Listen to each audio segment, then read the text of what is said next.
up, level up, level up, level up, level up, level up, level up, level up, level up. 5, 4, 3, 2, 1, watch me. Level up, level up. Yo, what's up, y'all? How is everybody doing? Man, if you're anything like us, you probably are bored, a little frustrated, hopefully not hungry. At least I'm not. I'm gaining weight. I need to chill on the Krispy Kreme. Not Krispy Kreme. What am I talking about? I wish it was Krispy Kreme. All the snackies, though. I've been snacking hard.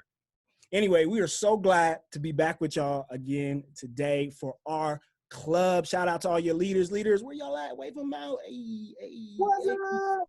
Hey, and since we're so excited to be back with y'all, we just got one more thing for you. Just another trick up our sleeve. You know, y'all heard of TikTok, right? Check this out. Touch this.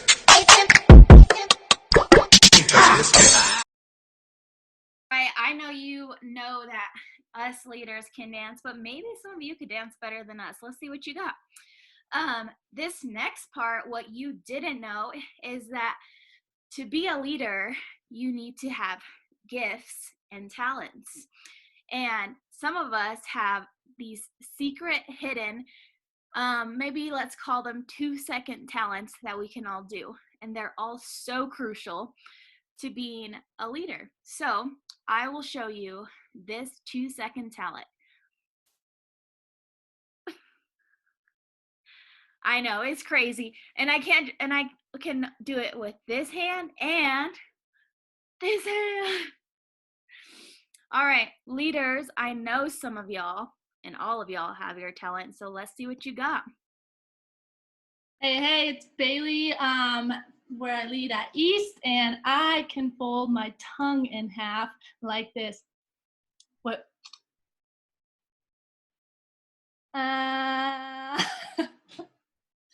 Whoa! What's up, y'all? Gerard here. I have a hidden talent, and check this out.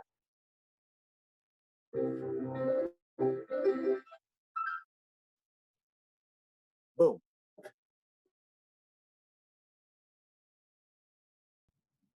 Yo, I wasn't gonna brag or nothing, but like, check out the nostrils. Yeah. Yeah, guys, so at 6 o'clock, we need to see your 2-second talents. Maybe you have some nice vocals. I don't, so I won't do that to you. Maybe you can play an instrument. Maybe you have weird things that you can do. Whatever it is, we need you at 6 o'clock, before 6 o'clock, to show us what you got. And at 6 o'clock, we are going to go live on Instagram and show your talent to our judges, who will judge and give you a number, score you. And the person with the highest score will get pizza delivered to their house tonight, Monday at 7 p.m. or a little later. We'll talk to delivery guy. Awesome. Hey, y'all. Gerard again. So, you know what time it is. It's time for announcements. Announcements. So, on Monday, don't forget to tune in live on Instagram at Denver Metro Young Life. So definitely check that out at 6 p.m. Got it? 6 p.m. Say it. 6 p.m. Got it. All right, good. Remember, club is every other week. So don't forget, every other week. And then also, lastly, but the most important, is stay connected with your leaders. We love you. They love you. Denver Metro loves you. So stay connected with your leaders. And that could be whether it's via text message, via Snapchat, via all the different other message platforms, but maybe it's even playing video games online. Oh, shoot, you better watch out. Anyway, stay connected with your leaders. We love you guys. Have some fun and try not to get too bored. So this next part, we get the honor and the privilege to hear from a woman who has incredible talents of many kind. She can dance, she's a mom, she can speak, and today she gets to bring us the good word. And so Christina Gonzalez is going to share about some sweet things. All right, thank you. Hey, y'all, it's so good to be with you again. So, I'm so excited to share this message with you. So, first off, have you ever been in a situation where you just felt like there's been problem after problem? You just feel like you're being drowned, you don't see any way out, and you just feel like things are getting heavy? I know I have. And so I would like to talk to you about a time when my grandfather was diagnosed with colon cancer. So my grandfather, who was the father figure for me, had been in and out of the hospitals, and the doctors could not figure out what was wrong with him. So the first week of January 2019, we had rushed him into the emergency room. They tested him, and they came out to speak to our family and told us that my 87-year-old grandfather had colon cancer. So that was our first problem. So the second problem was that my grandfather was refusing any surgery out of fear.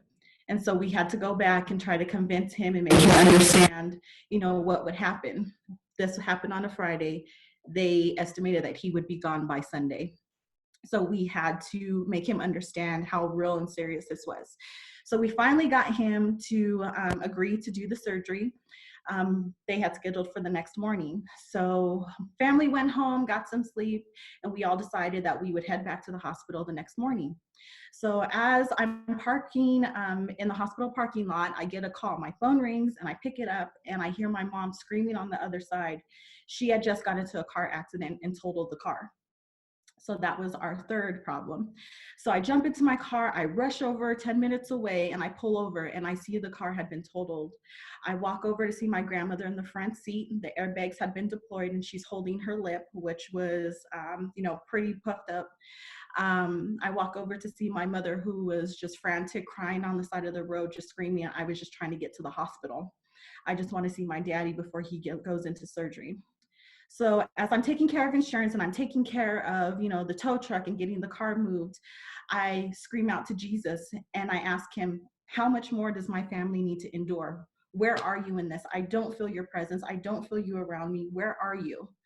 And I was so frustrated. I was so just overcome with emotions and anger that I didn't feel Jesus around, and that scared me and frustrated me. So we jump into the car and we get to the hospital and we're able to see my grandpa off in surgery.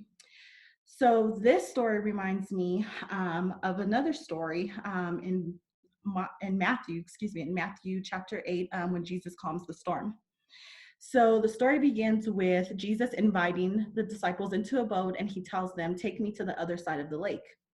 So all the disciples get in, and as they start their journey, the wind starts to pick up, the waves start to grow and get bigger and bigger, and the water starts coming into the boat. Now, I don't know if any of you have ever been rafting, but when the water starts coming into the boat, I'm like, drop me off, I'll walk. Like, I'm good. I know I got a life jacket on, but just let me out. So I can't imagine being in a small wooden boat and the boat's rocking back and forth and not being able to panic. I would have been in straight panic mode. So they look over to Jesus, and Jesus is on a pillow sleeping, just getting some Z's in. And so they run over to him and they're like, Lord, help us, save us. We are about to perish. How are you sleeping? Like, please get up. And Jesus looks at them and he says, why are you afraid? You have so little faith. So Jesus gets up and he walks to the boat and he speaks to the waves and he calms the wind, and everything is peaceful again. I love this story because I feel like in our current environment, in our world right now, we are finding ourselves dead smack in the middle of a storm. In the story, Jesus starts out by instructing the disciples to get into the boat and take him to the other side of the lake. If Jesus tells you to do something, you better believe that he's going to be with you from point A to point Z and all the detours that we take in between that. He is giving you an opportunity to increase your faith and give you a deeper experience with him, because problems do not override God's promises to us. So when the disciples start panicking and screaming, Lord, save us, we are going to drown, Jesus saw the lack of faith. Maybe some of us right now are afraid for our loved ones. Maybe some of us are fearful because our parents have lost jobs and resources are starting to get limited. Maybe some of us are frustrated that we are missing out on milestones such as prom and graduation. Maybe some of us are just feeling hopeless because we don't know when all of this is going to end. We don't know. The thing about this is we don't know what the future holds. We have absolutely no control over it, but we do know who holds our future. So in this time, I hope that you realize that that God built each of our boats, and he built our boats with our personal waves in mind. I hope you know that during these times, we will discover who it is we are dealing with. During this time, I hope that you don't allow fear to consume you, but know that Jesus will speak to the wave storm. Students, I hope that you know that you have leaders who are committed to standing in the storm with you every inch of the way. Jesus is going to get us to the other side of the lake, just like he got my family to the other side of the lake. After 3.5 hours, my grandfather, a surgeon came out and informed us that my grandfather had made it out of surgery, and he did great. Until he passed in February, there was not a trace of cancer in my grandfather's body. Jesus had come through for us once again. So I ask you today to think about what issues you were trying to get to the other side of and how you are rediscovering Jesus in this season. I thank you for allowing me to speak that word to you. I was really excited about it, and I just would love to close us out in prayer right now. So, Lord, I thank you for this time and opportunity to create a virtual space to share with our students. Lord, during this time that each of us experience, I pray that we cling to your promises. I pray that we remember you already knew what storms would come against us, and that you built our boats with those waves in mind. Lord, I pray against any fear and hopelessness that we will be consumed during these times. Lord, I pray protection over every student, every leader, every staff member, every committee member, every supporter of Young Life. Lord, I pray health over them and their families. Lord, we walk by faith and not by sight, and we do that because you have guided our footsteps and are walking with us along the way. Lord, I pray that we have an overflow of students reaching out to their leaders during this time. And I pray that the leaders are more than willing to answer that call as we are prepared to stand together during the storm. We love you, Lord, and we offer this prayer up in your precious name. Amen.